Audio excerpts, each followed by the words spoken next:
watu wengi wamepotea, wajayapata mafundisho ya ukweli. Ndipo Yesu alipo nena maneno haya na yakanakiliwa na mtumishi wa Mungu Mathayo, alisema ya kwamba na katika kuenenda kwenu mkahubiri habari njema na mkiwabatiza kwa jina la Kristo, yani kwa kuonyesha ondoleo la dhambi na kuwafundisha kuzingatia yale niliyowafundisha.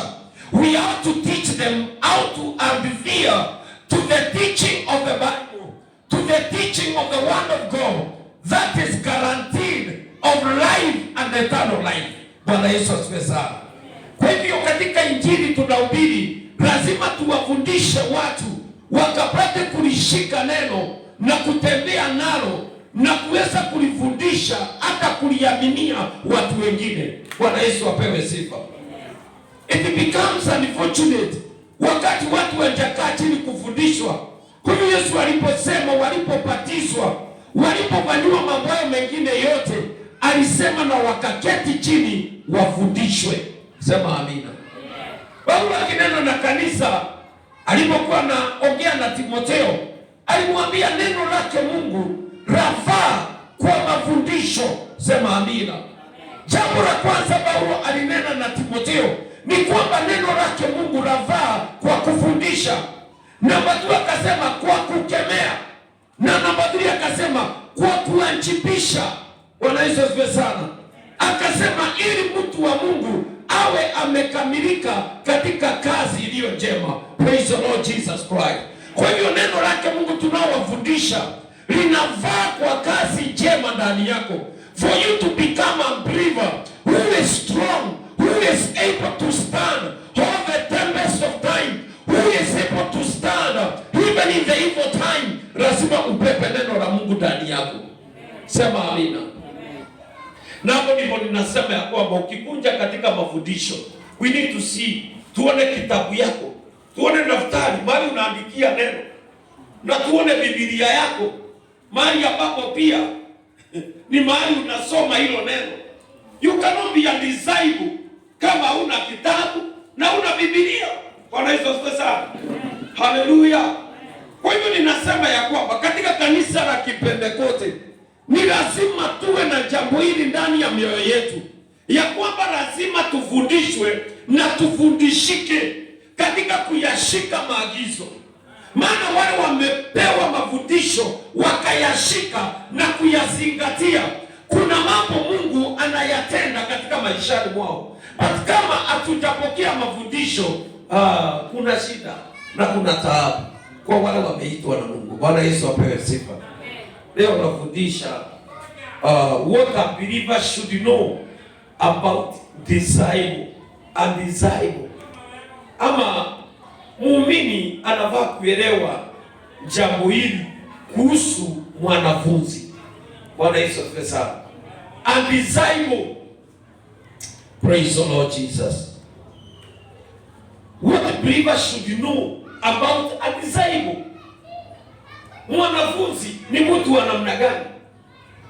Mwanafunzi ni mtu ambaye anafaa kufanya nini? Yesu mwenyewe tunamwona alipokuwa katika uso wa dunia. Maandiko inatuambia ya kwamba alipoenda mlimani akaomba, alikuja akachagua wanafunzi wake. Sema amina.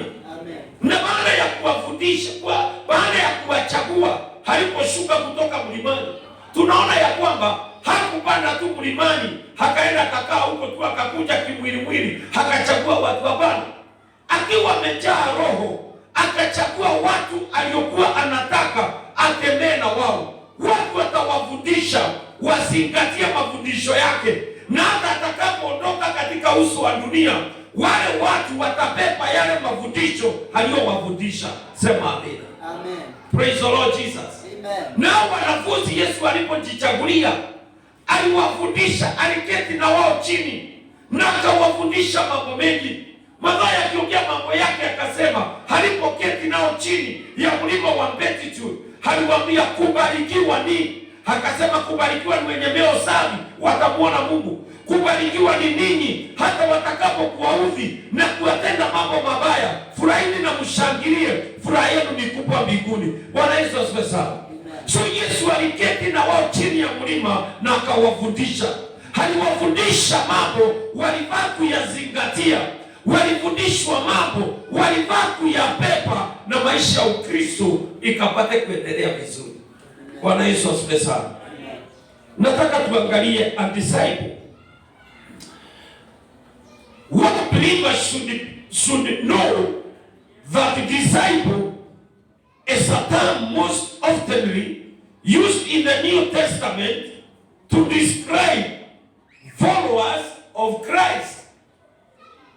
Neno tu mwanafunzi ama disciple ni neno lilitumika katika Agano Jipya ambao lilikuwa linatafsiri wafuasi wa Kristo. Bwana Yesu asifiwe sana. Kwa hivyo unapoulizwa na mtu who is a disciple, kasema katika Agano Jipya wale Yesu alipopanda mlimani akaomba aliowachagua, na wale waliomfuata baada ya kuwachagua, hao ndio wanaitwa wanafunzi wake. Bwana Yesu asifiwe sana. Tunataka tuone katika Biblia inatuambia nini.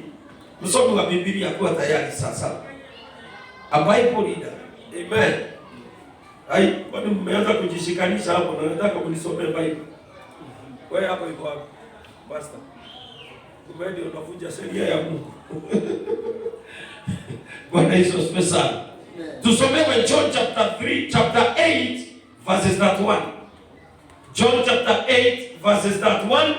Naomba tusomewe na msomi wa Biblia. Kitabu cha Yohana, barua ya Yohana mlango wa 8 mstari wake ni wa 31. Inasema nini?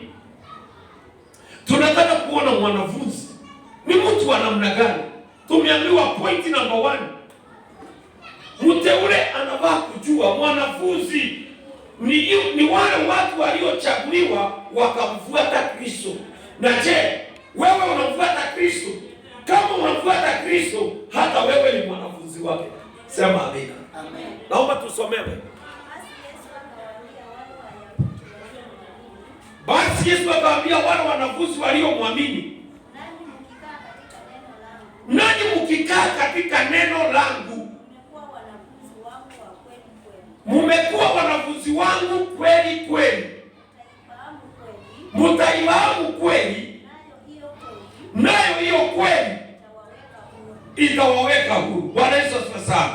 So maneno haya ndio Yesu alinena na wanafunzi wake, akawaambia ya kwamba kama mtakaa katika neno langu vizuri ama kweli kweli, nanyi mtakuwa wanafunzi wangu kweli kweli, na mtaifahamu kweli, nayo kweli itawakomboa katika shida zenu. Bwana Yesu asifiwe sana.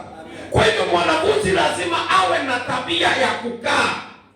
Mwanafunzi lazima awe na tabia ya kukaa katika neno la Bwana.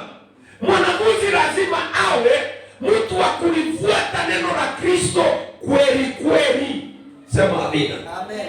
So who is a disciple? Ni mwenye anafuata mambo aliyofundishwa na mkufunzi wake na mwalimu wake, na akafuata mambo yale kweli kweli. Kwa hivyo tunasema mkikaa ndani yangu, mfuate maneno yangu kweli kweli, mtakuwa wanafunzi wangu. Na katika kukaa katika hiyo ukweli, basi ukweli ule utawaweka huru. Bwana Yesu asifiwe sana. Kuna watu hawako huru, ni wanafunzi wa Kristo lakini hawako katika uhuru. Ni kwa sababu wajapokea lile neno, wajakaa ndani ya neno. Sema amina. Na Yesu akanena mambo haya tena katika kitabu cha John chapter 15. Akasema ya kwamba yani Yesu Kristo ndio mzabibu wa ukweli, naye Baba ni mkulima. Yani the Father is the vine dresser. Baba ndiye analimia mzabibu, Baba ndiye anaondoa magugu, Baba ndiye anaondoa vitu visivyofaa kwa mzabibu. So akasema kaeni ndani yangu nami ndani yenu, kama vile mzabibu, kama vile tawi haliwezi kuzaa not unless likae ndani ya mzabibu. Sema amina. Amen. Bwana Yesu asifiwe sana. So mwanafunzi wa ukweli lazima lazima akae katika mafundisho. Na ndipo unakuta watu wengi sio wanafunzi, hao ni washirika, maana they never abide in the teaching. Ukiona mtu ambaye akai kwa mafundisho, anaamua kuja kwa mafundisho ya siku ya Wednesday, hawezi patikana, huyo mtu sio mwanafunzi, maana akai katika mafundisho.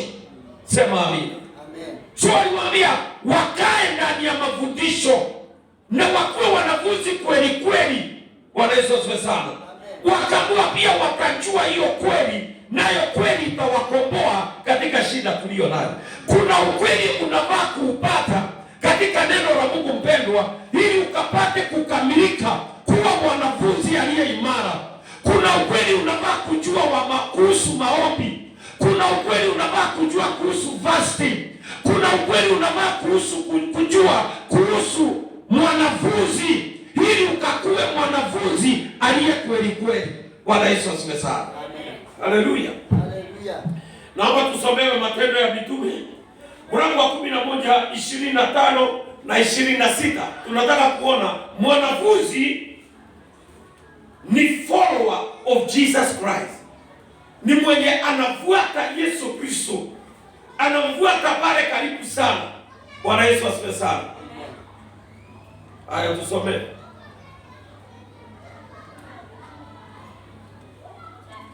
Matendo ya Mitume. Oh my God. 11:25 to 26.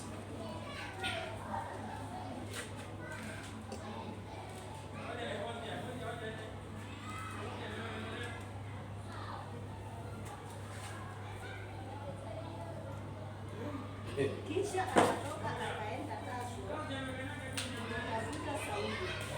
Hata alipokuwa kusoma, kwani unajisomea hapo unasoma? Usimame usomee watu kitabu kisikike. Kisha akatoka akaenda Tarso. Kisha akatoka akaenda Tarso kumtafuta Sauli. Hata alipokwisha kumuona akamleta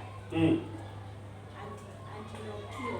Ikawa kwa muda wa mwaka mzima ndio wakakusanyika pamoja ndio kanisa na kuwafundisha watu wengi, na wanafunzi waliitwa wa Kristo kwanza hapo Antiokia. Amen. Bwana Yesu asifiwe sana. Amen. Naye huyu mwanafunzi alitoka akaenda kule Tarso na akaenda kumtafuta Paulo. Na maandiko inasema wakakaa katika mafundisho ya neno la Mungu kila wakati katika hekaluni na katika mashirika. Na maandiko inasema wakafundishwa neno la Mungu, wakalishika kweli kweli. Na hapo Antiokia, hapo ndipo mara ya kwanza watu waliitwa Christian ama Wakristo, maana walimfuata Yesu Kristo kweli kweli, kulingana na neno, kulingana na mafundisho. Sema amina. Bwana Yesu apewe sifa. Kwa hivyo inaonekana unapokaa chini ya mafundisho ya watumishi wa Mungu walioitwa, usikie lile neno na uifuate, unafanyika kuwa mwanafunzi wa Yesu kweli kweli. Sema amina. So tunaona Barnabas alienda akimtafuta Paulo, na alipotafuta Paulo wakaingia kuhubiri Injili. Watu waliookoka wakawaketisha chini katika kufundishwa neno la Mungu, na walipofundishwa wakashikamana na Ukristo mpaka matendo ya Kristo yakaonekana ndani yao. Na mara ya kwanza Antiokia kukaonekana Wakristo, yaani watu walio na tabia ya Kristo. Sema amina.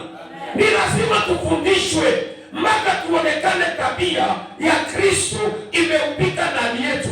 Ukristo umeonekana ndani yetu.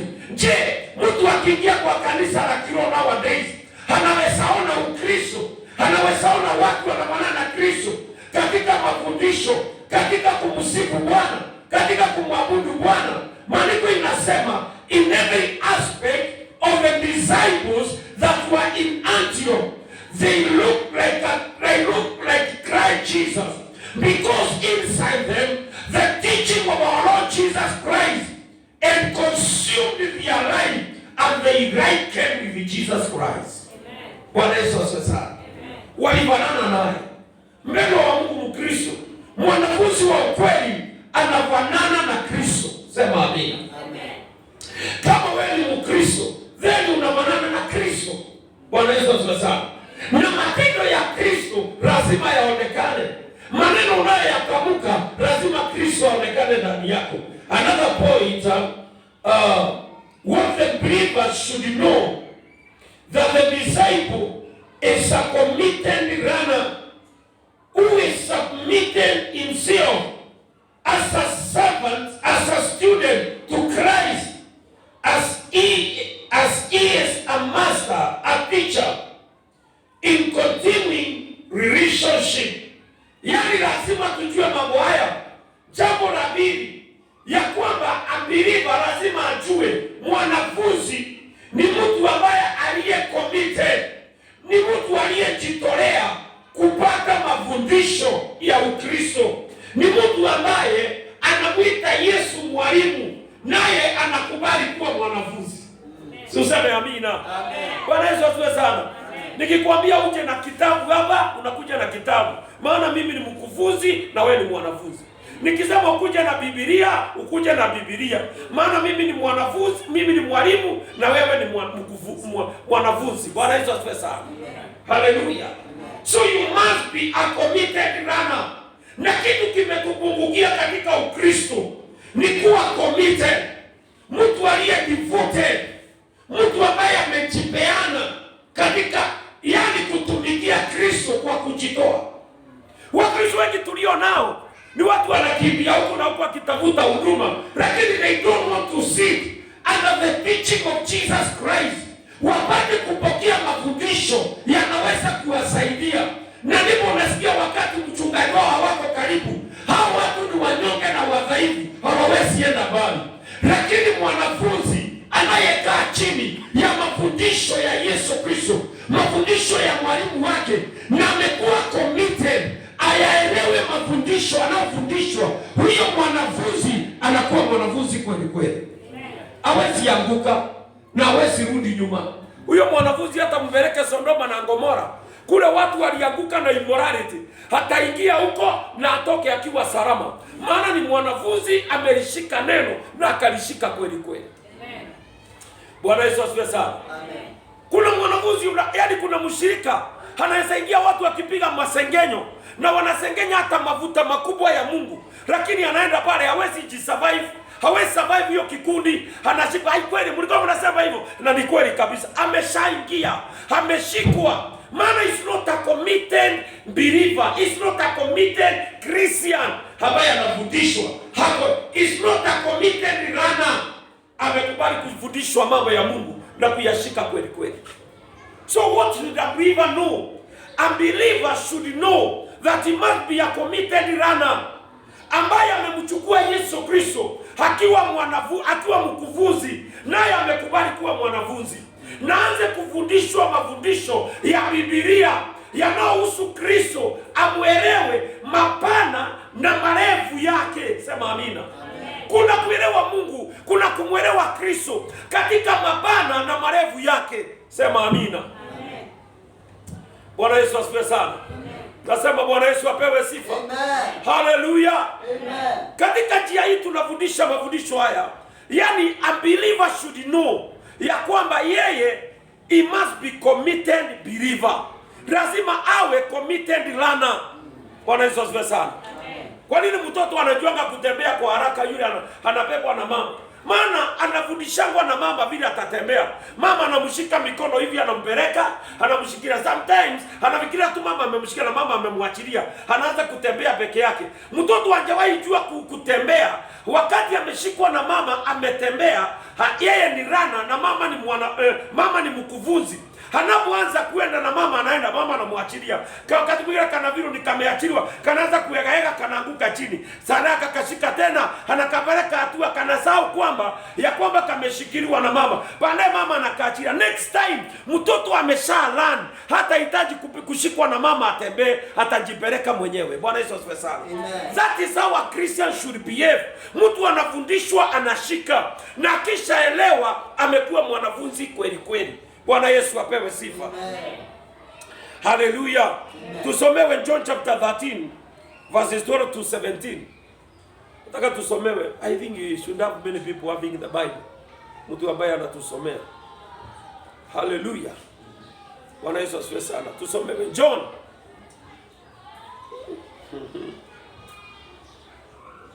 John chapter 13, 12 to 17. Inasema nini? About a committed runner. Yani Mkristo akiwa mwanafunzi aliyejitoa kufundishwa ama kulearn mambo yale yanafundishwa. Tusome. Basi alipokwisha kuwatawanya miguu na nafasi yake. Sikiza, Yesu alipokwisha kuwatawadha miguu yao. Yani Yesu ili afundishe wanafunzi wake waelewe.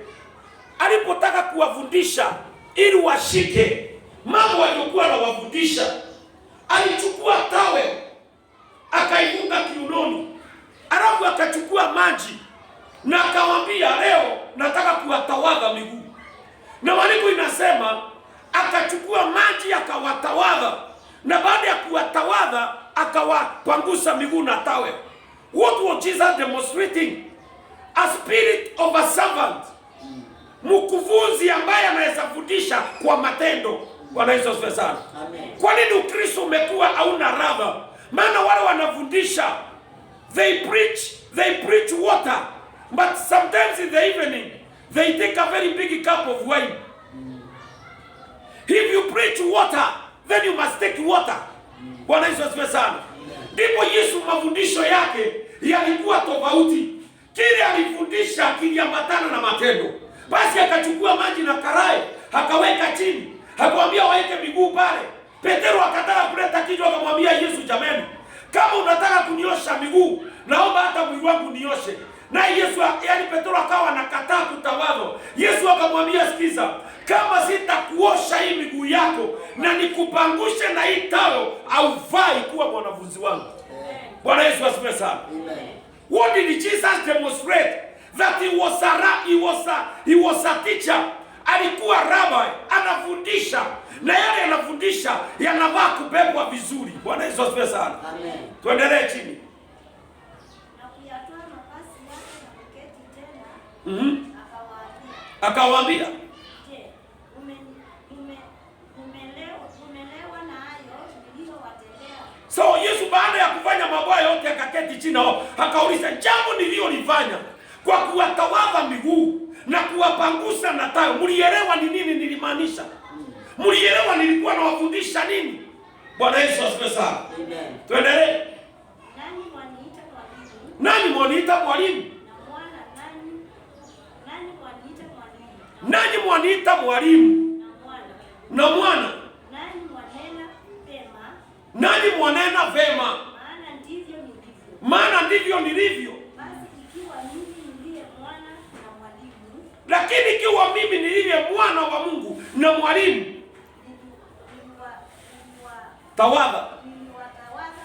niliwatawadha miguu,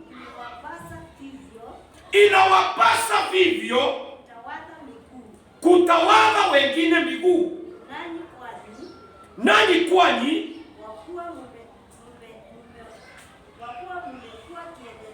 kwa kuwa mmekuwa kielelezo, ili kama vile mimi nilivyowatendea, nanyi mtende vivyo hivyo. Amini nawaambia nanyi, mtumwa sio mkuu kuliko bwana yake,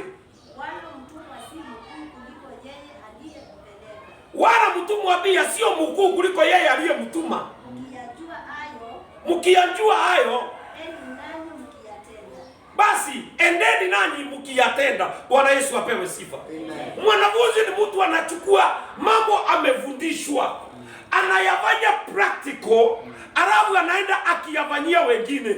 Sio akamwambia, kama mimi nilikuwa mwana na mwalimu kwenu na nimewatawadha miguu na nikawapangusa na tayo, kadhalika na nyinyi muenende mkafanye hiyo kazi, mkawatawadhe wengine miguu na mkawatumikie na mkawafundishe na mkawaonyeshe njia. Maana akasema mkubwa, yani mwalimu sio mkubwa yani kuliko mwenye alimtuma. Bwana Yesu asifiwe sana. Amen. Haleluya. Amen. Hiyo inamaanisha nini? Hata Kristo mwenyewe hawezi kuwa juu ya Mungu aliyemtuma akafanya hiyo kazi. Wapendwa, ndipo tunafundishwa hapo. Yesu akafundisha nini? Mambo ya kufuata hata walio katika mamlaka. We have a problem in the church. Watu wengi hata kufuata hierarchy ya uongozi ni ngumu.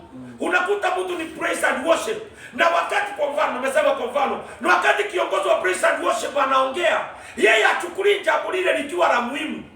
Bwana Yesu asifiwe sana. Amen. Lakini Biblia inasema ya kwamba huyu anayeitwa mkufunzi hawezi kuwa juu ya yote, kuna mwingine ako juu yake. Na kadhalika akawaambia, enendeni mwe wanafunzi wazuri na mwende mkifundisha wengine na kutenda exactly yale mlisoma kwangu. Bwana Yesu asifiwe sana. Amen. So mwanafunzi ni mtu anasoma kwa mwingine na anaenda anafanya. Kama mumeona nikicast out devils here in the name of Jesus, said go and cast out devils. Kama mkiona nimewekelea wagonjwa mikono wakapona, enendeni na mwekelee mikono wagonjwa na wapone. Bwana Yesu asifiwe sana. Amen. Nasema haleluya. Amen. Nasema haleluya. Amen. Bwana Yesu apewe sifa. Amen. Mathayo mlango wa 11 mstari wa 28 mpaka 29. Hilo ni neno watu wanalijua sana. Tusome.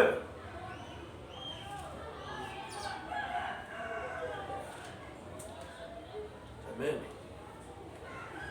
Kwa wasomi wa Biblia haraka haraka. Singojaga muone tu. Kisema fulani asome. Kwenu wasomi wa Biblia haraka. Tusome. Matthew chapter 11 verses 20 to 29. Inasema nini? Njooni kwangu nanyi nyote msumbukao, Njooni kwangu nyinyi nyote msumbukao na wenye kulemewa na mizigo, na wenye kulemewa na mizigo, nami nitawapumzisha. nani nitawapumzisha. Jitieni nila yangu, Okay, hapo ndipo sasa ujumbe uko. Jitieni nira yangu mjitunze kwangu, na mjitunze kwangu, kwa kuwa mimi ni mpole, kwa kuwa mimi ni mpole wa moyo. mimi ni mpole na mnyenyekevu wa moyo, Ndio, nanyi mtapata raha nafsini mwenu. Bwana Yesu asifiwe sana. Amen. Unaona kile Yesu anafundisha, njooni kwangu nyinyi mmechoka na kubeba mizigo mizito, nanyi nitawapumzisha. Mpendwa wa Mungu, unaona mizigo ile watu wamebeba. Not all the people can set people free from the burdens they are carrying. Sio watu wote. Watu wamebeba mizigo, lakini wenye yani kupumzisha wao hiyo mizigo hawako.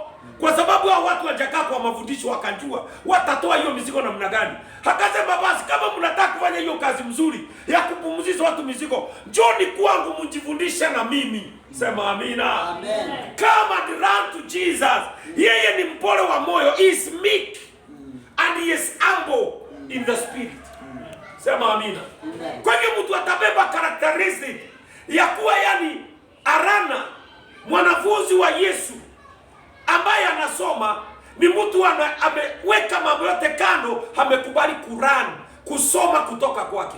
Bwana Yesu asifiwe sana. Amen. And one great reader, wakati Yesu alikuwa aliitwa Nikodemo, na maandiko inasema alipokuwa anafundisha elimu ya Biblia hakuwa anatambua mambo haya vizuri, lakini siku moja akakutana na mtu anayafundisha matendo, anafundisha ile elimu na anafuatisha na matendo. Maandiko inasema Nikodemo alitaka Quran, alimwendea Yesu usiku. Sema amina. Amen. Be a runner. Amen. Be yani a committed runner. Nicodemus, he was a committed runner. Na ni kweli mambo aliyeuliza yalionyesha kwa Yesu kwamba ajui kile anafundisha. Na ndipo alienda kwa Yesu akamwambia, inawezekanaje niweze kuingia ufalme wa mbinguni ama kuona ufalme wa mbinguni? Akaambiwa lazima uzaliwe mara ya pili. Aliuliza Yesu, jamani, mtu anawezaje mtu mzima aingie kwa tumbo la mamake tena azaliwe tena? Akaambiwa, wewe mambo haya ni ya rohoni, huwezi kuyatambua na kuyaelewa. Sema amina. So Yesu akamketisha chini akamfundisha. Akamwambia, upepo unatoka kule, unatoka unavuma na unapeperusha miti, unapisha, unafanya hivi, lakini ukiulizwa watoka wapi, waenda wapi, huwezi kusema. Kadhalika na mambo ya rohoni, lazima ufundishwe uyaelewe. Bwana Yesu asifiwe sana. Amen. Hallelujah, Church of Christ. Hallelujah. Lazima ufundishwe uyaelewe. Na ukishafundishwa uyaelewe, ndipo utaweza kuzamiza misingi yako ndani na utaweza kusimama Mkristo wa kweli. Unajua kuna mtu ameokoka hapa Mkristo na anaitwa Mkristo na kweli yakuwa Kristo amesimama. Wakati wa Kristo ameparade themselves before God. Huyu Mkristo anasimama na uongo hajawahi acha. Tumeiona mahali Yesu alidanganya. Bwana Yesu asifiwe sana. Amen. Huyu mtu amejaa uongo. Hata kile kitu kiko hadharani pale kinaonekana hiyo ni uongo amesema. Anajaribu tu kujitetea ni si uongo. Elisha. Bwana Yesu asifiwe sana. Amen. Hallelujah. Amen. Nakwambia hii ni uongo. Unajaribu kujitetea. Na wewe ni mwanafunzi. Mwanafunzi hajezi kujifundisha uongo. Lazima mwanafunzi awe kweli na maneno ya ukweli ionekane. Mali pengine Suleimani akasema, saidi wa ukweli ushuhudia ukweli na saidi wa uongo ushuhudia nini? Bwana Yesu asifiwe sana. Amen. So wewe ni shahidi wa nini?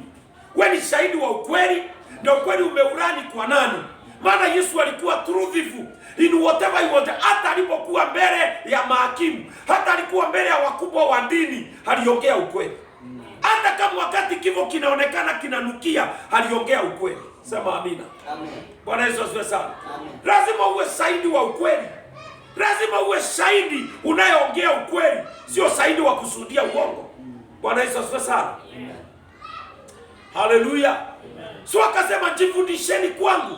Mimi ni mpole, I am meek and humble in heart. Jifundishe kwangu. Yesu anataka watu watajifundisha kwake. Watu watatembea na yeye, waelewe mpango wake na injili anayohubiri inatakaza namna gani, inaosha namna gani na mambo yawe mazuri. Bwana Yesu asifiwe sana. Hallelujah. Bwana Yesu asifiwe sana. Amen. So tumeona ya kwanza as a disciple, number 1, you must be a follower of Christ. Number 2, you must be a committed runner. Bwana Yesu asifiwe sana. Unajitolea mafundishoni, unafundishwa na unaelewa. So watu wengine sio wanafunzi, maana they are not committed runners. Wengine they are not Christ followers, hawamfuati vizuri. Unakuta hata mtu amerejeza kanisa anaita Christ followers, lakini unakuta ya kwamba Kristo wafuatu wiko. Watu wanaongea mambo mengine. Unasikia kanisa tu limeitwa jina hilo kama hiyo, Christ followers.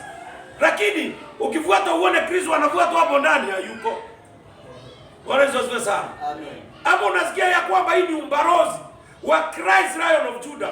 Lakini ukuta uone watu wa katika huo umbarozi wanafundishwa katika ubarozi wa Yesu Kristo hawako mahali pale pa kufundishiwa. Sasa unashindwa kweli katika umbarozi kuna kosanga wale watu wanakaa huko. Wanasikiza mambo yao wanaambiwa. Wanaendesha yani haindia wanaendesha mambo ya nchi yao katika nchi nyingine. Bwana Yesu asifiwe sana. Amen. Maana sisi ni ambassadors of God. And this is the embassy. Tuko hapa tu advocate mambo ya Kristo, tufundishane mambo haya yakafikie wengi. Are we doing so? Je, tunafanya hivyo? Mtu anajiita na Christ Lion of Judah, lakini yeye si ambassador na yeye yuko katika umbarozi. Bwana Yesu asifiwe sana. Amen. Hallelujah. Maana where are they? Tuko katika umbarozi, wao wako wapi? Bwana Yesu asifiwe sana. If they say they are disciples, tutakataa kwa sababu wanashuhudia nini? Na wameshakataa kuwa wanafunzi kweli kweli. Bwana Yesu asifiwe sana. Nataka tuingie katika pointi nyingine ya kwamba Christ commanded the disciples to preach the gospel, make disciples of all nations by teaching them to obey his commandment. Number 2, number 3, any disciple must follow the commandment ambaye amepewa katika sheria ya Mungu wake. Bwana Yesu asifiwe sana. Amen. Must follow what? The commandment. Akasema mtakuwa wanafunzi wangu, enendeni mkihubiri injili, mkiwaokoa kwa jina la Yesu, na muwafanye wanafunzi wangu, na muwafundishe kushika amri zangu. Sema amina. Muwafundishe kufanya nini? Kushika amri zangu. Nyinyi mmeshishika. Haya, amri ya kwanza. Amri ya kwanza. Amri ya pili. Amri ya tatu. Sasa unasikia? So huwezi fundisha amri maana usijui. So akasema mkisha wahubiria na kuokoka, wamejua injili ya ufalme na wameamini Kristo, endeni mkiwafundisha kushika amri. Sema amina. Amen. Watu wanasivunja hizo amri maana wazijui. Mungu aliyesema you should not steal, lakini wewe unaimba mpaka tithe. Hata ile ya Mungu hapa unashikua kengei, unashika Mungu ngeta hivi, unashika hata hivi, hata unaenda naye. Bwana Yesu asifiwe sana. Haleluya. Amen. Bwana Yesu asifiwe sana. Amen. Sasa wewe unaweza kuwa mwanafunzi kweli kweli kabisa kweli, na unaiba. Kwa hivyo utafundisha wale wengine, utapata wanafunzi wako watakuwa na kasoro, maana watakuwa wanaiba. Wanafunzi wale utakuwa unafundisha, then you have a problem, maana watakuwa naiba tithe, maana hata wewe ni mwishi wa tithe. Na huwezi kufundisha watu kile kitu umeshindwa. Kama umekuwa defeated in paying tithe, then huwezi kufundisha undesirable, lazima alipe tithe. Bwana Yesu asifiwe sana. Oh, hiyo imekosa imani eh. Bwana Yesu asifiwe sana. Amen. Na hapo ndipo tunapata hiyo neno katika kitabu cha Mathayo 28 verses 19 to 20. Inasema ya kwamba mkiwahubiria na kuokoka, muwabatize kwa jina la Kristo ili kuonyesha ondoleo la dhambi, na muwafundishe kuzingatia yale niliwafundisha. So a disciple must make sure amefundisha yale ambayo aliitiwa, yale ambayo alifundishwa naye anaifundisha kweli kweli. Bwana Yesu asifiwe sana. Amen. Nasema haleluya. Amen. Are you a disciple? Yes. Nauliza, are you a disciple? Yes. Je, mwenye aliye karibu na wewe umemfundisha kufundisha yale mambo ambayo wewe umeyajua? Huwezi kuwa disciple na mtu mwingine anaenda mambo kombo kombo. You must be a disciple and you may train others to do what you do the best. Kama wewe ni mwimbaji, fundisha wengine wale wajui kuimba waimbe. Kama wewe ni evangelist, win souls and bring them in the kingdom of God. Na baada ya kuwaleta wafundishwe kuzingatia yale ambao waliitiwa. Bwana Yesu asifiwe sana. Amen. Haleluya. Amen. Bwana Yesu asifiwe sana. Haleluya. Haya ni mafundisho. Na lazima mafundisho. So tumeona point number 1. As a disciple, you must be a follower of Jesus Christ. Kwa hivyo lazima the ID of Jesus Christ ikuwe ndani yako. Matendo, mienendo ikuwe ndani yake. Number 2, tukaona ya kwamba as a disciple you must a committed learner. Lazima ujifundishe zaidi. Huwezi kuwa mwanafunzi na una material ya kutosha. Kama wakati mmoja tukiwa katika primary school, kuna mwalimu mmoja alikuja tukaletewa na ikasemekana ndiye ananiplace mwalimu wa hesabu. Yaani wakati mwingine unakuta ya kwamba akifanya hesabu, anafanya hesabu haiendi haitoi anja. Mpaka akapala wakati mwingine anarudi pale, anaweka kawanu pale juu tuone ya kwamba yeye ameipata, alafu anarudisha pale chini ionekane amepata. Mpaka yani one of the students akamwambia mwalimu, wacha kutuconfuse. Formula inatupelekanga hivi. Yaani mwanafunzi mmoja akaonyesha hesabu, ndio mwalimu wasema inafaa kufanywa namna hiyo. Sasa are you supposed to teach or is the student who is supposed to teach? Bwana Yesu apewe sifa. Amen. Haleluya. Amen. Mambo ya Mungu ni lazima uyapokee. Na lazima baada, na ndipo hapa maandiko inasema, Mungu anasema ati angalia vile ulivyopokea. Angalia vile wewe ulivyopokea mambo haya. Angalia vile yalihubiriwa kwako na vile uliyapokea. Halafu yenenda ukayapase kwa watu wengine. Bwana Yesu asifiwe sana. Amen. Maana vile tunawafundisha mambo haya, lazima ifike ikiwa message ambayo imekamilika. Sio message imetoanishwa. Bwana Yesu asifiwe sana. Amen. Hallelujah. Hallelujah. Praise the Lord Jesus. Amen. Unaona hiyo inavinya mtu moyo mali. Bwana Yesu asifiwe sana. Amen. Na baada ya hiyo sasa ndio utaona Marko anaongea mambo hayo 16 verse 16 anasema, nao baada ya kufundishwa anasema wateule kwa jina la Yesu they will drive out demons. Wateule wakishafundishwa sasa, wameshika mafundisho in the name of Jesus, they will drive out demons. Wateule kwa jina la Yesu watawekelea mikono juu ya wagonjwa, watapata afya. Maana wameona hata mwalimu anaowafundisha anawekelea mikono kwa wagonjwa, wanapona. Cast out devils, inaondoka. Bwana Yesu asifiwe sana. Amen.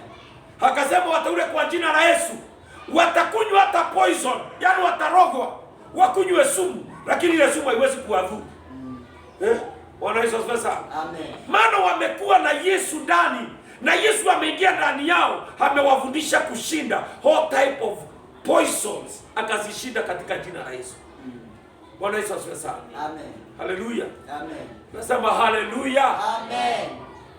So mwanafunzi lazima awe na jambo analifanya. Namba 2, baada ya mwanafunzi sasa ameanza kufika hapo, tunaingia level inaitwa evangelism. Mwanafunzi huyu ameshafika mahali sasa, amefundishwa na amezingatia, ameyashika. Huyo mwanafunzi anaweza kwenda hatafute mwanafunzi wake mwingine, amwambie ndugu, unajua nini, wewe umeokoka? Hapana, neno la Mungu linasema hivi. Hamfundishe exactly vile alifundishwa na mwalimu, na ule mtu waokoke na mjue Yesu na mlete kanisani ili afundishwe sasa. Bwana Yesu asifiwe sana. Amen. Haleluya. Amen. Maana bringing people to Christ through the world, yani through the world. Yani huyu sasa mahali amefika mwanafunzi, amefundishwa, akafundishika, anaweza leta watu wengine kule wameokoka, anawaleta kwa neno la Mungu. It is a big mistake. Unafundisha watu hapa kila Sunday, kila siku, lakini mtu akikuja hapa kila Sunday anakujanga peke yake. Ni kumaanisha huyo mtu hajaifundishika, hajawahi shika mafundisho, hajaielewa ni nini anaambiwa. Maana unavaa ukishafundishwa, unaenda una practice kwa mtu pale nje, unamhubiria, anasema na hiyo injili iko wapi hiyo? Anakwambia basi twende. Anaokoka ama anakuja anaokokea hapa, anamjua Yesu. But the church we have today ni kanisa haijazingatia.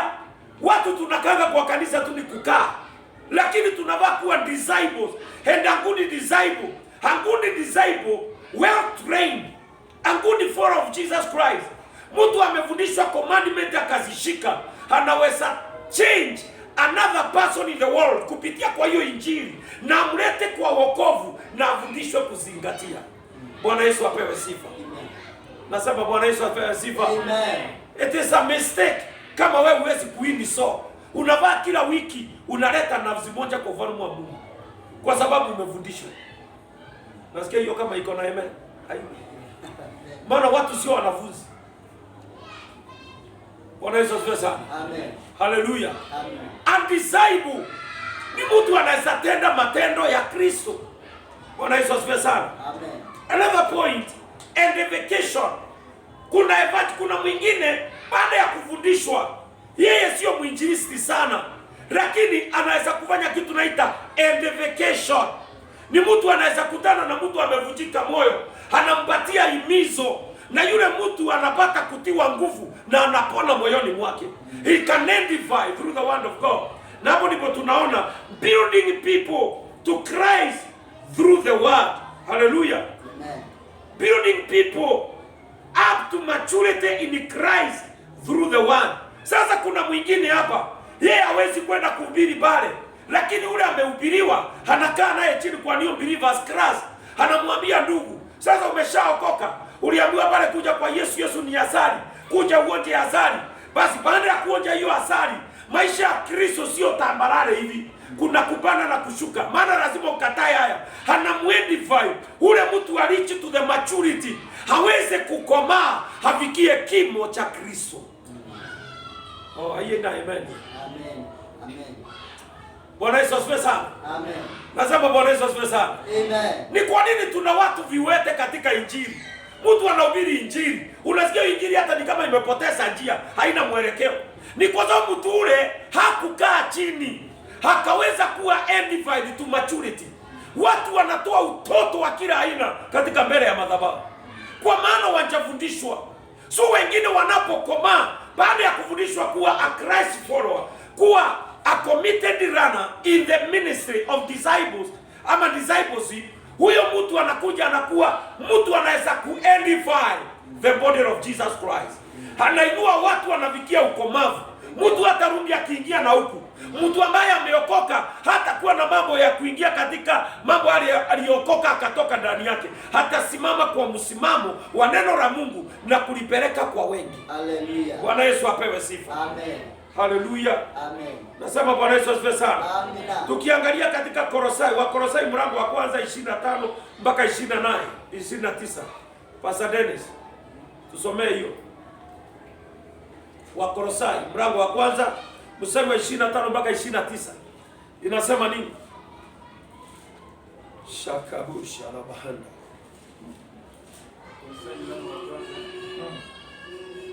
Mlango wa kwanza mstari wa 25 mpaka 29. Nasema hii mstari wa 25 mpaka 29. Inasema nami nikitumaini hayo na yajua ya kuwa nitakaa na kudumu pamoja nanyi. Nami najua nikitumaini ya kwamba nitakaa na kudumu nanyi. Bwana Yesu asifiwe sana. Look at that one. Huyu mtu ameshajengwa na akawa na matumaini kwa sababu ya identification ya maturity, hatadumu. Sema amina. Amen. Hapa ndipo kuna shida kubwa sana katika Ukristo. Mtu anakuja kweli anaokoka, lakini hadumu. Kwa sababu gani?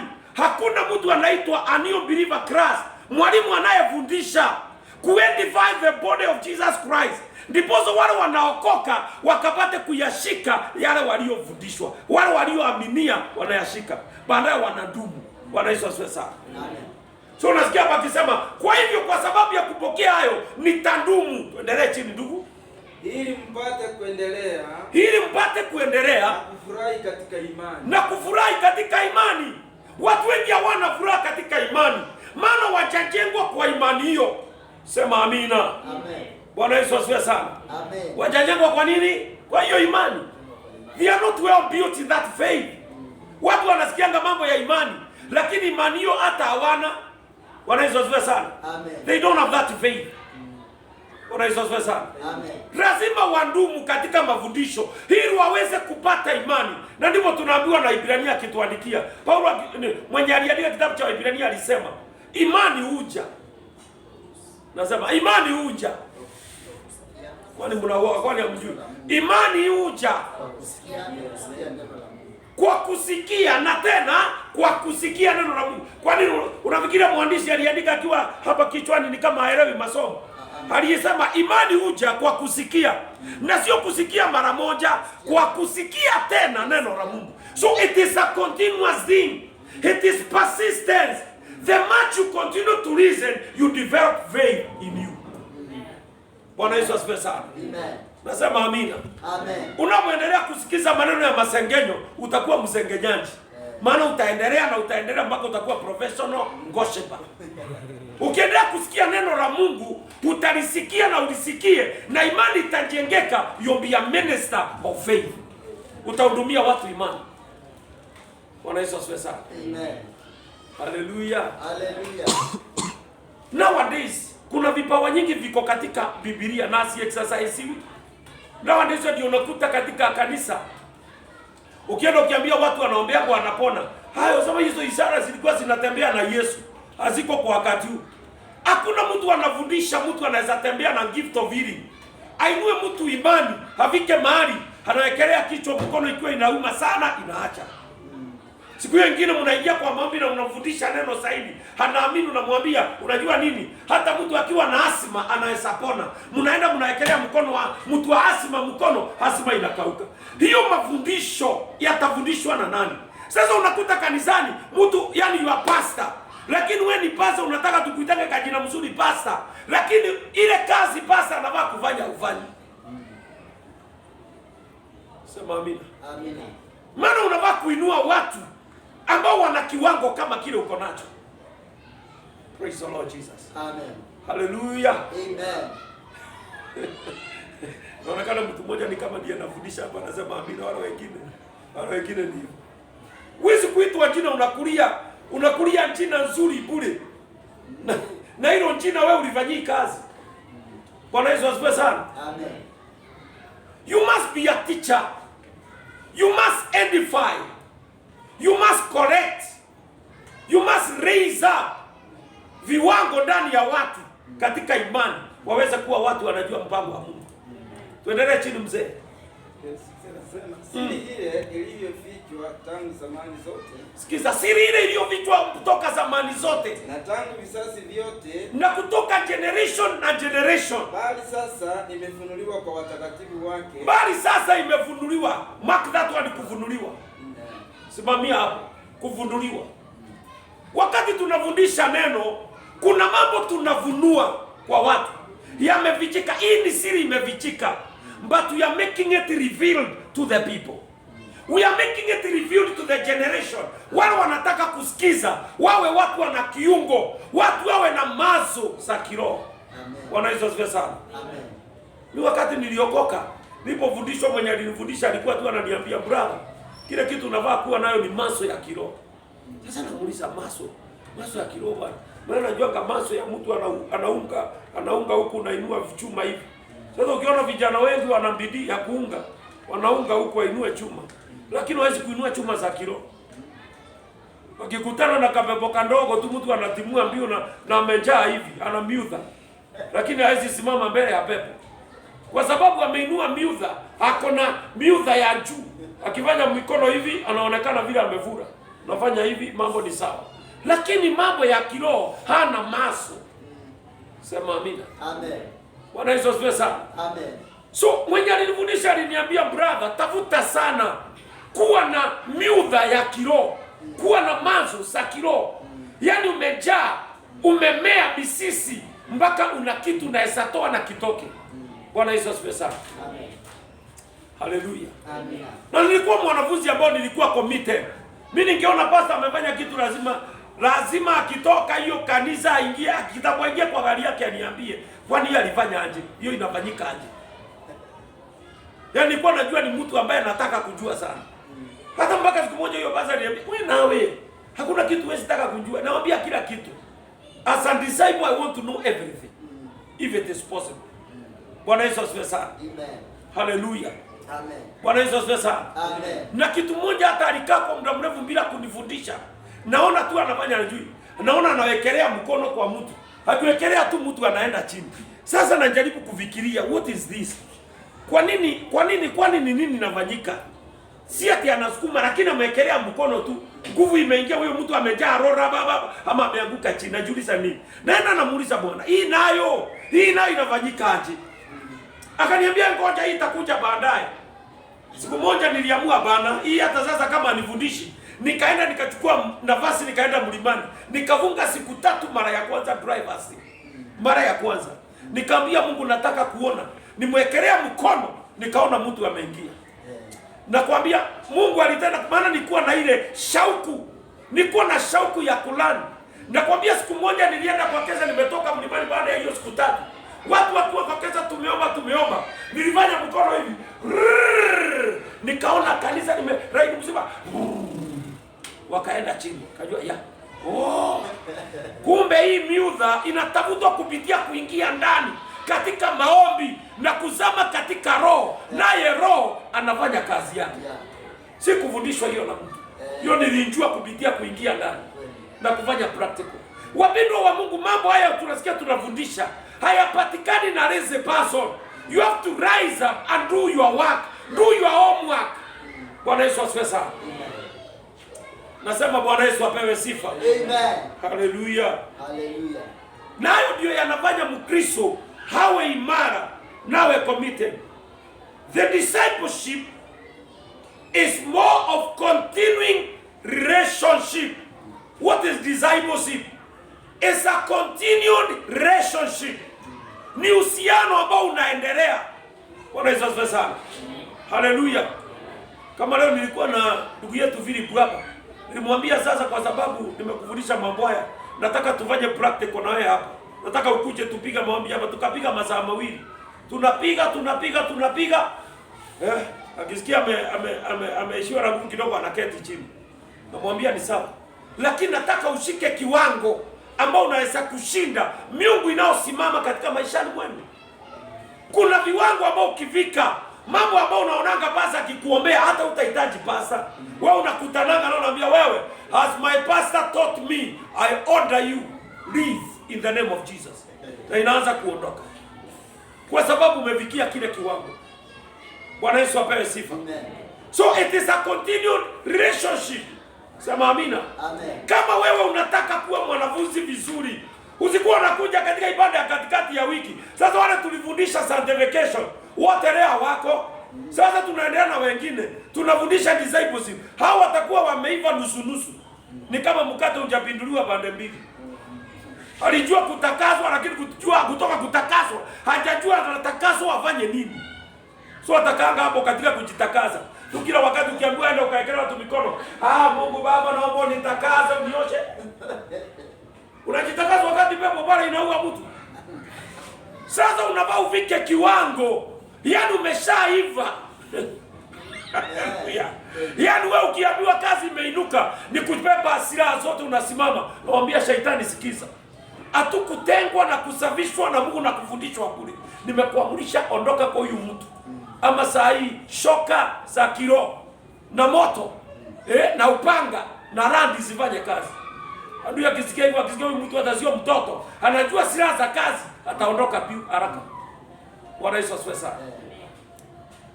Nasema Bwana Yesu apewe sifa. Amen. Haleluya. Haleluya. Bwana Yesu asifiwe sana. Amen. Nani anataka kuwa na maso ya kiroho ambayo inaweza shinda adui? Wawili watatu, sawa. Utaipata. Maana mwenye anatamani ndiye anaipata. Another thing in discipleship ni spiritual growth. Wakati wote umekubali kuingia kwa shule ya discipleship, unajengwa, una grow spiritually. Unakuwa wewe sio mtoto wa kiroho tena. Sio mtoto wa kukunywa maziwa.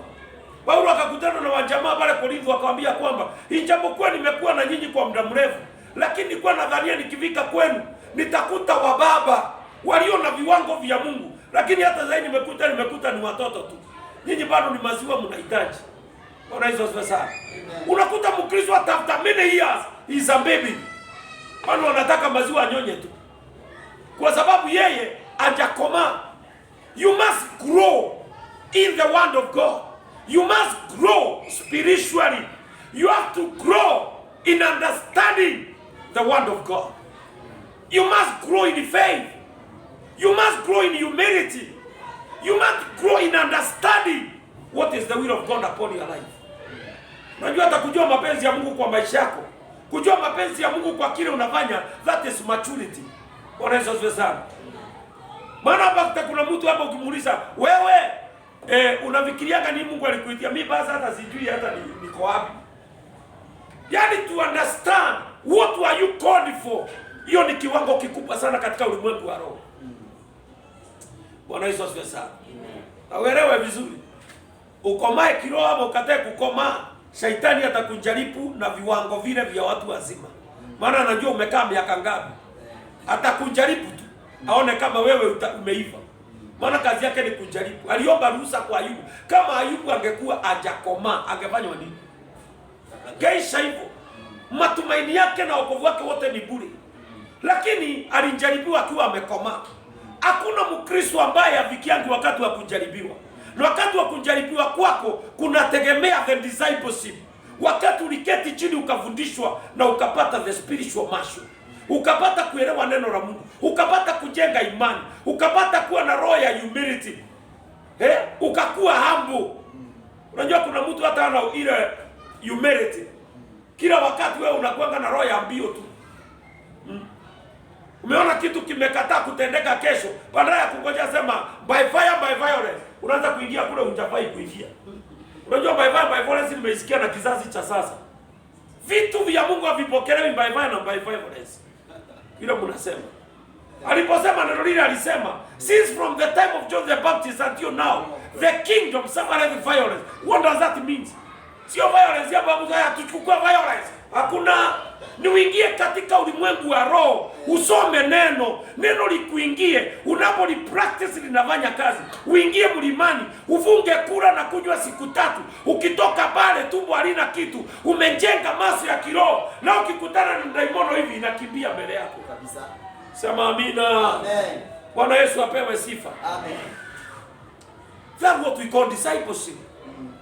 Lakini siku hizi ni ngima na ugali na mboga ya kienyeji kutoka Monday to Monday. Sema amina. Nobody want to, yani hakuna mtu anataka aweze kuwa a committed runner, aweze kufundishwa kitu akishike. Bwana Yesu asifiwe sana. Amen. Kama mnalizanga mwili wa nje ukuwe na nyama na muscles, kadhalika mtu wa rohoni analishwa neno, analishwa maombi ya fasting, analishwa mambo ya kiroho ya neno la Mungu ya imani. humility, matunda ya Roho Mtakatifu yanafanya kazi ndani yake, anazaliwa. Huyo mtu anakuwa na measure of the spirit. Sema amina. Amen. Bwana Yesu apewe sifa. Amen. Hallelujah. Amen. To be a disciple, it means learning, encouragement, edification, and training than specified curriculum of program. Hii ni mambo ya Mungu ya discipleship, sio kufundishwa makaratasi tu yale tumepepa. Yaani unafundishwa tu unapepa head knowledge. Ni practical. Discipleship is more about practical. Sio kupepa mambo ya curriculum fulani na program fulani imefundishwa na wanadamu. Ni kupepa mambo practically. Tukisema wapendwa, wiki hii tunataka tuchukue prayer and fasting siku 3, unakuja hapa. Lakini ukisema prayer and fasting hapa kwa kanisa, utakuta wale watu utaona ni watu watatu tu. Wale wengine wote basta unaelewa. Tunaelewa nini? Nafikiria shetani atakuelewa. Si ukae vile unakaa tu uone.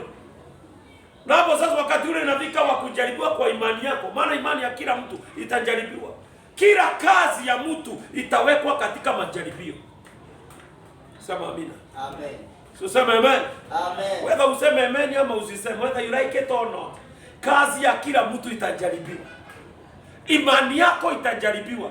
Kama umeitwa mchungaji, Pastor Steve, ngoja jaribiwa na wachungaji. Hautajaribiwa kama washirika, utajaribiwa level ya mchungaji. Kama umeitwa wewe ni kiongozi wa vijana, hautajaribiwa kwa wababa, utajaribiwa na level yako. So kila umeitiwa, if you are intercessor, utajaribiwa kama muombezi, uonekane kama umeiva. Bwana asifiwe sana. Amen. Na Mungu anakuwa mwaminifu sana. Maana baada ya kujaribiwa kwa mambo haya yote, wakati tu umelala usiku wa manane, Mungu anakutokea. Unaonyeshwa mambo kwa maono. Basa jana nikaonyeshwa mtu fulani anatembelea kwa matope hivi, anazungukia mahali pamoja kwa matope. Ukaonyeshwa mtu mwingine. Unajua Mungu anavichenga mtu kiburi, sio mtu mwingine. Ni wewe unafanya hiyo kazi. Umekataa kukomaa, kwa hivyo unaterezea kwa matope tu hapa. Uko hapa tu, hakuna kitu. Maana unaonyeshwa mtihani wako mahali umefika. Ukishafanya mambo yote, usiku umeenda kulala unaonyeshwa mtihani. Unaambiwa mambo, unaonyeshwa mambo fulani. Na unaonyeshwa na ango yako, unaonyeshwa na anti yako. Wewe unakuja sema pasta, na huyo anti yako anipendeagi mambo mazuri. Kumbe Mungu anaongea, ni wewe anatafuta. Ni wewe anakuambia wewe unavaa ukiwa mwanafunzi. Uanze kutakia wengine mambo mazuri, ndipo hata wewe utakiwe mambo mazuri. Bwana Yesu apewe sifa. Amen. Na ndipo nimekuambia mwanafunzi yeyote atapokea the wrong teaching, the wrong doctrine. Ni mtu ambaye anafanya kitu kimoja, anadilute neno. Ukikaa chini ya mtu anadilute yanga neno. Yaani dilute ni kama osongo sora. Yaani kitu kilikuwa kimemata, anaweka maji sana kinakuwa rahisi. Mtu anauza maziwa, anaweka maji. Ili auze chupa nyingi, anaweka maziwa maji. Hivyo ndivyo watu wengine hufanya kwa neno. Linafanywa kuwa diluted. Na maandiko inasema do not dilute this word. Number 2, do not deviate. Deviate ni kuondokea. Usiondokee ukweli. Yaani umesikia mahali imesema ya kwamba na wandanda mnavaa kukaa hivi na hivi na hivi na muende kulingana na matendo ya Mungu vile inakaa. Lakini kwa sababu unaona mke wako anafanya hiyo mambo yamekanywa hapa, huwezi kuyakemea hapa. Sasa unadiviate unasema na wengine wanakaa hivyo, unanyamaza. Bwana Yesu asifiwe sana. Amen. Hallelujah. Amen. Tunaambiwa as a disciple, lazima ubebe ukweli. Yaani alisema neno la kwanza lio tusoma katika John chapter 8:1, alisema mtakapo fanya nini? Mtakuwa wanafunzi wangu kweli kweli. Sema amina. Amen. Nanyi mtajua kweli, nayo kweli itawakomboa katika shida zenu. Bwana Yesu asifiwe sana. Amen. Hallelujah. Amen. Nasema Bwana Yesu apewe sifa. Amen. Ninapokaribia kumalizia, tusomee Matendo ya Mitume 14. Tusomee Wakorintho wa kwanza 16 15 mpaka 18.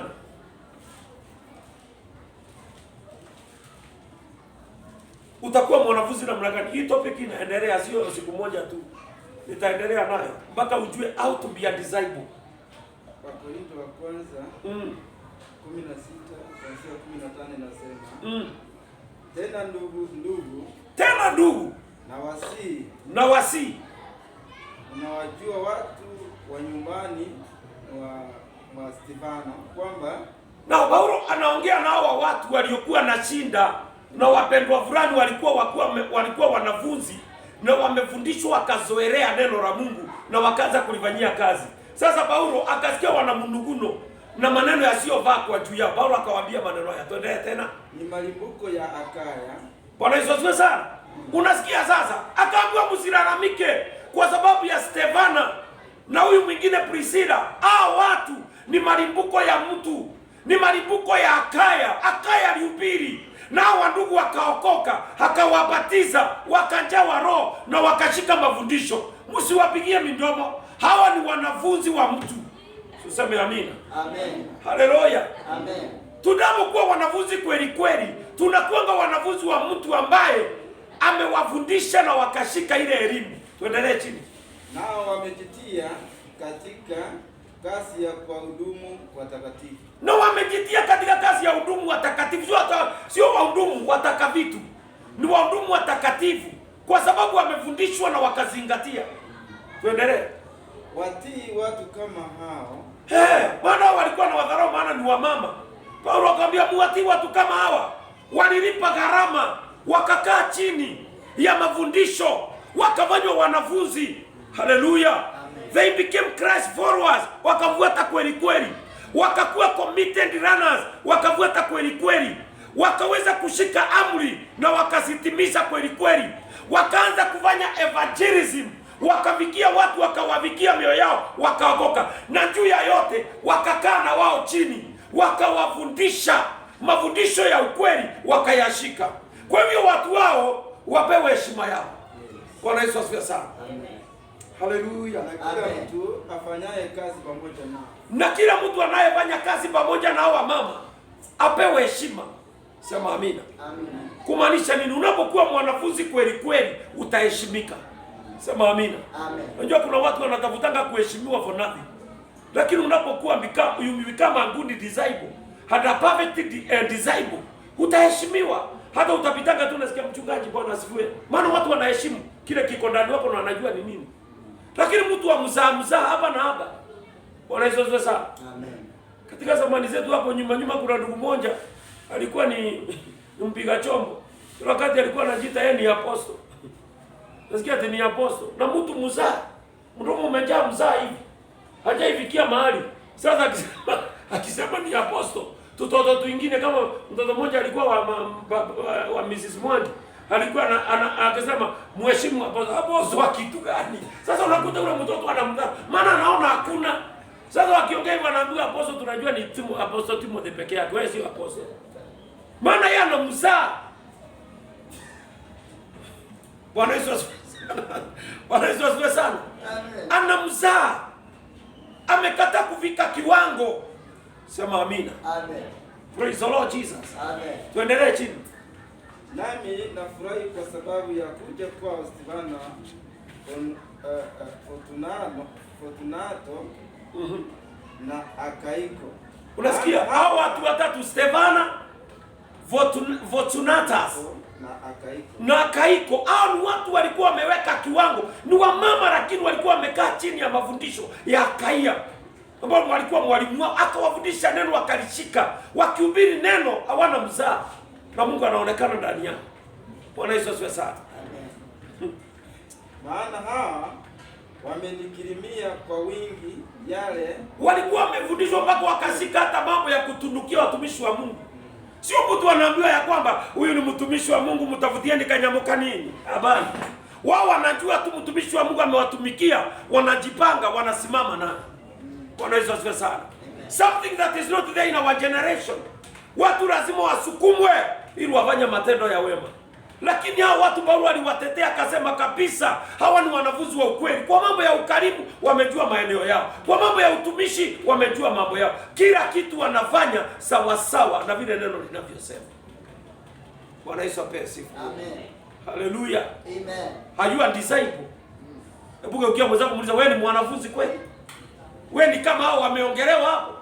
Kama hujafikia hapo, basi utaanza kutafuta kuwa mwanafunzi kweli kweli. Bwana Yesu asifiwe sana. Na as we finish, umefika wapi pastor? Ni wakati 18. Soma 18 sasa. Maana wameniburudisha roho yangu. Unasikia watu ambao wana kitu, mkikaa kwa ushirika the end by you, wanaburudisha mpaka roho ya Paulo. Paulo wakati ametoka kupiga injili, wanamwambia mtumishi wa Mungu na Mungu akubariki. Wanamtia moyo, hata imeandikwa imebarikiwa miguu inayopeleka habari njema. Yaani ni watu wanaelewa neno mpaka wanauburudisha moyo wa mtumishi. Bwana Yesu asifiwe sana. Lakini wengine hapa tukikutana nao ndio wanakuwa na moyo. Moyo wa mtumishi ndio unagwarwa, lakini hautiwi nguvu. Praise the Lord Jesus. Tukimalizia, maana nataka tumalizie hii mstari ndipo sasa tukuje kuanzia mahali pengine. Kwa hiyo discipleship, tuone sasa vile tunaweza ingia katika evangelism. Ukiwa disciple umesharani mambo hayo matatu. Sasa hapo kutoka hapo kuna mambo mawili. Bwana Yesu asifiwe sana. Amen. Hallelujah. Ningetaka tusomewe in the book of 2 Timothy chapter 2. 2 Timothy chapter 2. Tunaona that the disciples of Christ should themselves become disciple makers ama reproducers.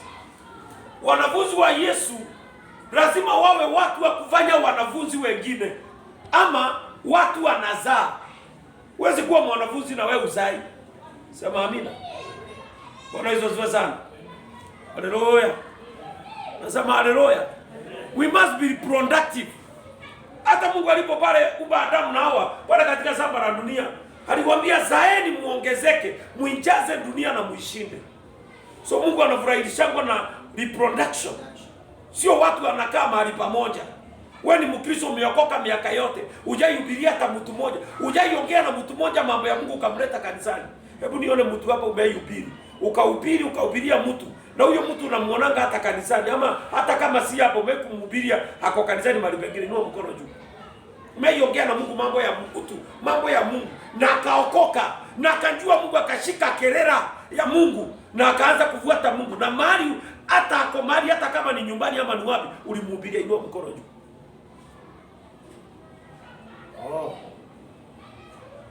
Tafadhali tunapoenda kumaliza hii topic, uelewe ya kwamba lazima utengeneze mwanafunzi. Lazima uwe na mwanafunzi. Wacha niwaulize wapendwa, mbinguni mtasimamisha nini jameni? Unajua kuna watu mtafika mbinguni ujiulize, gai, hivi ndivyo niko maskini, una hata kakitu. Nyumba yako ndena ana gedhono, anakuna gedhono kwa nyumba yako ya kukalia. Maana kuna kitu ulifanya, uliingia tu, ukakupunjika tu, ukafurahi, lakini kuna kitu ulifanya kwa ufalme wa Mungu. Bwana Yesu asifiwe sana. Zaa matunda. Tukisoma katika the book of John 16 inasema nini? Zaeni matunda, na mkizaa matunda yenu na yadumu, ombeni jambo lolote mtakalo, naye Baba atawapatia. Kumaanisha nini? Unapozaa mshirika mwingine, unapozaa sio mshirika, undisciple, mwanafunzi ambaye anaweza pitisha hiyo manto kwa mwingine, huyo mtu, maandiko inasema ya kwamba sasa kama ulikuwa unataka kitu kingine, omba jambo lote unataka na Bwana atakupatia. Maana umezaa katika ufalme wa Bwana. Bwana Yesu asifiwe sana. Amen. Amina. Haleluya. Amen. Wapendwa, zaeni matunda. Ubiria mtu hapo kwa plot yako. Umeona mtu ni mgonjwa, enda ukamate hiyo pepo na uwe namwambia, unajua nini? Mungu ameniambia hapa, next time ukikataa kuokoka hapa, hii kitu itakuja ikiwa mbaya sana. Basi mtu anaokoka aje? Anaokoka. Useme amina. Amen. Na kisha hapo namwambia twende hapa, kukaa hapa kwa nyumba hujasaidika. Kukaa hapa kwa nyumba bado nataka uende ufundishwe ili ujue kushika maagizo, na utakuwa mtoto wa Mungu kweli kweli. Amen. Tusomewe verse ya mwisho tuondoke.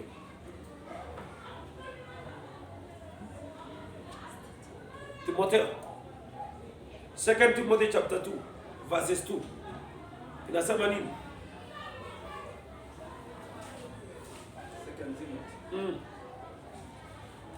2 Timothy chapter 2 verses 2.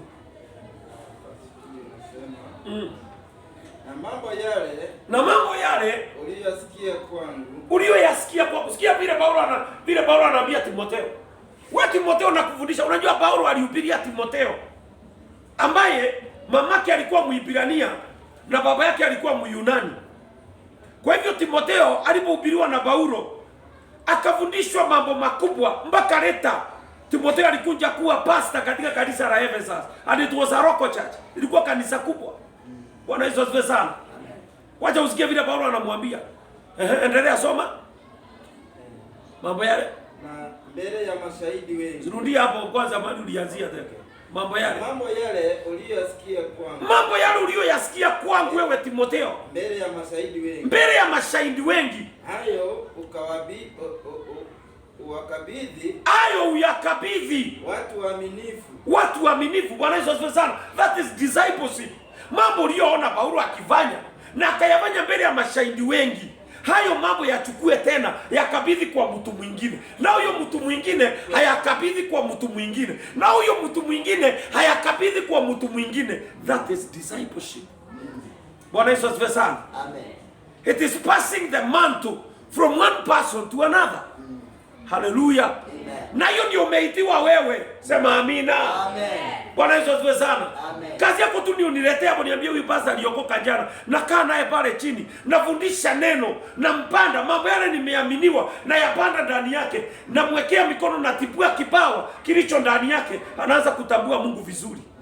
Bwana Yesu asifiwe sana. Amen. Tuendelee. Watakaofaa kuwafundisha na wengine. Haya, hao watu wamewapaswa hiyo mambo, nao uwapasia wengine hiyo ujumbe, wanaopasa pia kufundisha, walio na uwezo pia kufundisha wengine. Kwa hivyo hii bantu hatukupatii neno bure uende ukakae pale kwa nyumba. Tunakupea upea mwingine, kama vile nimekuaminia, aminia mtu mwingine. Pea mtu neno hilo, mwambie aokoke, mfundishe, fuatilia mpaka ajue hiyo injili, na kesho kuje na matunda yako. Amen. Sema amina. Amen. Na vile nahubiria hapa na kuambia Sunday, each one of you mko hapa, nitaamini mmeshika, kila mtu akuje na mtu ule utahubiria kuanzia sasa. Nyinyi mko hapa, I have begun with you, you are the disciples. Nimwapatia manto, go and talk to them, waambie about Jesus, na Sunday umlete. Usitoke kwa akwambia unichukue saa moja, upite saa moja hiyo mwendo mchukue mkuje. Ndio utaona practical thing ya discipleship, na utaona Mungu akitenda makubwa. Sema amina. Amen. Bwana Yesu asifiwe sana. Amen. Hallelujah. Amen. Na ukianza kuaminika kwa kufikia nafsi, kama ni kwenu kuna shida, Mungu atakusaidia kwenu watu waokolewe, maana wewe pia unaokoa wengine. Bwana Yesu asifiwe sana. Amen. Unajua shida ni kwamba unaambia pastor niombee ndugu zetu, wewe unaombea ngao wengine wako hapa. Hawa ndugu wengine wanavuta kirai kwa hapo, akikunywa pombe unaombea. Na unaombea ate pastor niombeza. Hata nikuombea ni bure. Na wewe upitishi ile manto kwa wengine. Tuendelee mtumishi wa Mungu. Uiaminie watu wengine waaminifu, wanaweza pepa mambo hayo. Tuendelee. Ushiriki taabu pamoja nami. Haya, sikiza kitu kingine. Wafundisha watu kuna hali ya persecution, na ushiriki taabu pamoja nami. Kama wewe ni mtumishi wa Mungu, wakati unaona napitia mambo fulani, simama na mimi. Haleluya. Amen. Kama mimi vile naonanga ukipitia jambo fulani, hata bila kuniambia nikuombee, nasimama hata usiku wa manane, na shiriki shida ile ulio nayo, naomba Mungu mpaka naona Mungu amekutoa kwa hiyo shida. Bwana Yesu asifiwe sana. Tuendelee. Kama askari mwema wa Kristo Yesu. Ushiriki taabu pamoja nami Timotheo, kama askari wa Kristo. Sema amina. Amen. Kama askari wa nani? Wa Kristo. Kama askari wa nani? Kristo. Kwa nini Paulo amenena askari? Kuna characteristics za askari ambao tunavaa kuwa nazo tukiwa Kristo. Sema amina. Amen. Haleluya. Amen. Ukiona Mkristo akiona askari unaona anakimbia mbio hivi ana haraka, unajua kwamba hapo Ukristo wake hujakimbilika. Kuna characteristics tunavaa kumboro from the soldiers and the policemen. Tuendelee. Hakuna pigaye vita.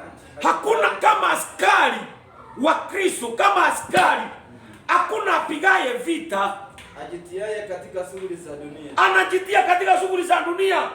Ni lini umeikuta askari pale amekaa na raia tu wakivuta kiraigo? Ama ukute pale wanakaa wanakunywa pombe pamoja. Hata kijaribu anasemanga, ni baie yangu nitaenda nikikunywa na huko. Hawezi tangamana na raia. Maana akikaa na raia lewe, ataanza kutoa siri za kule ambaye anafanya kazi. That is why they omit kukaa na civilians. Wanaweza sio sana. Amen. So akaambiwa Timotheo, kama askari mzuri, elewa sikakae na popoka maneno yako na watu wote. Go and do the right thing. Toka kwa argument. Unaenda unahubiria mtu, unakuta mtu ni wa maneno mengi. Anakuambia nini. Ukiona mtu akimwambia barikiwa ndugu yangu, tutaona naye siku nyingine. Enda kwa mtu ambaye anahitaji Yesu na umpatie. Sema amen. Amen. Tuendelee. Ili ampendeze yeye aliyemwandika au askari. Unasikia? Anafanyanga hivyo ili apendeze the president aliyemwambia nimekupea kazi. Nasi ili tupendeze Kristo aliyetufanya wanafunzi, ni lazima, praise the Lord Jesus. Amen. Ili tupendeze Kristo aliyetuokoa na akatufanya wanafunzi, ni lazima, sema ni lazima. Ili tumpendeze yeye, ni lazima tuepukane na raia, civilians. Huwezi tembea na raia wananga adabu. Wanaweza ziwe sana. Na ukitangamana nao utakuwa mtu hana adabu. Na ili ufurahishe mwenye alikuita, lazima uachane na hizo maneno ya civilians. Sema amina. Amen. Tuendelee chini. Hata mtu akishindana katika mchezo, apewi taji. asiposhindana kwa halali. Asiposhindana kwa halali. Mwenye anatimua mbio, kuna rules and regulation. Anaambia ukisikia once wa mark, unadunga goti moja chini. Set, unainua kidogo. Go, unasikia risasi imepigwa. Kama ukikimbia, kama risasi ijalia, unakuwa disqualified. So kama ni mkimbiaji anakimbia harari. Na kikimbia harari, pale mwisho anatunzwa taji. Bwana Yesu asifiwe sana. Amen. Nani anataka atunzwe taji na Bwana baada ya kazi ya udiscipleship mzuri? Ni lazima nawe uwe umecompete in the realistic way. Bwana Yesu asifiwe sana. Amen. Haleluya. Amen. Malizia 6 twende. Yampasa mkulima mwenye taabu ya kazi kuwa. Haya, sikiza. Tumerudishwa mahali pengine, tusome mfano. Yampasa mkulima, tumerudishwa shambani. Yampasa mkulima mwenye upata taabu, anapolima akitoa miiba na mawe, baadaye anapanda mbegu zake, baadaye anabalilia, baadaye ananyunyizia ndawa, baadaye anafuatilia mpaka mvua ya kwanza, mpaka mvua ya mwisho, akule matunda ya kazi ya mikono yake. Bwana Yesu asifiwe sana. Amen. Sasa kama wewe ni mwanafunzi usiyetaka kuaibika, wewe ni mkulima usiyotaka kukosa faida ya kupindi, ufanye kazi yako vizuri, ndiposa mwisho wake utapata faida. Bwana Yesu asifiwe sana. Amen. So kama mwanafunzi, tafuta umbora, sema amina. Amen. Geukia mwenzako mwambie kama mwanafunzi, Tafuta ubora. kama mwanafunzi Tafuta ubora. tafuta umbora wa kitu. Wacha kufanya vitu kwa sababu ya kufanya. Kuna mtu anasema kama bora kazi, kazi bora. Bora maombi bora. Bora uinjilisti bora. Yaani ambao utakapomaliza ile kazi utasawandiwa. Tusimame mbele za Bwana. Hadi wakati mwingine ujazo neno litaendelea. Amen.